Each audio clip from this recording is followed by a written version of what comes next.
Nous continuons toujours avec notre partie, la création, Dieu créateur. Ici, nous voyons la création et les saluts.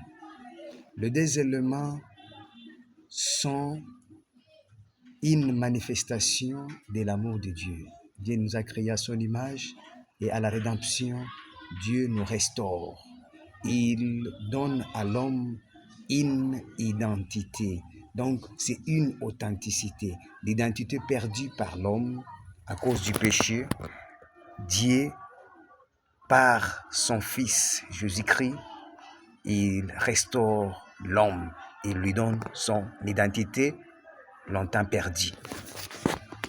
Nous allons lire dans la Genèse chapitre 2 au 2e verset.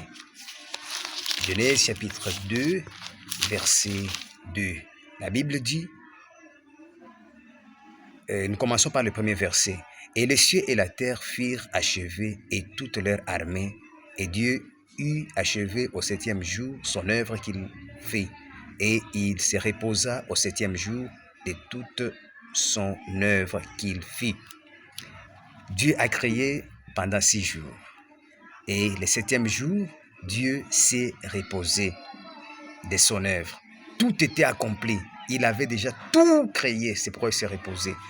Nous allons lire aussi dans l'évangile selon Jean, chapitre 19, verset 30.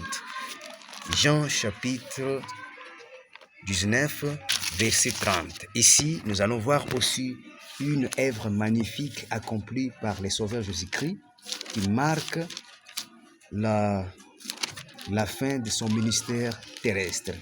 Il dit ceci. Nous avons dit évangile selon Jean chapitre 19 verset 30. La Bible dit ceci. Quand donc Jésus eut pris le vinaigre, il dit c'est accompli, et ayant baissé la tête, il a remis son cœur.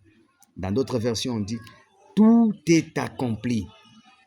Lorsque le Sauveur sur la croix de Golgotha, il a versé son sang expiatoire. Il dit, tout est accompli. Qu'est-ce qui est accompli? C'est l'œuvre de rédemption. L'œuvre rédemptionnelle sur la croix. Donc, Dieu, à la création, il se repose au 7e jour. C'est le vendredi que tout s'accomplit.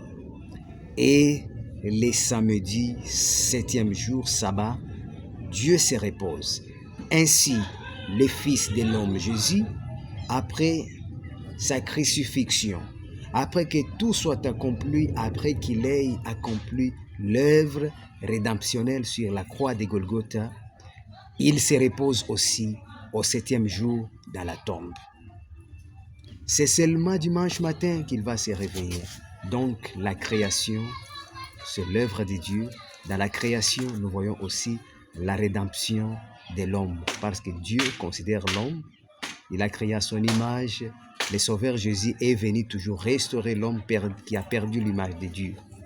Que les Très-Hauts puissent vous bénir. Merci.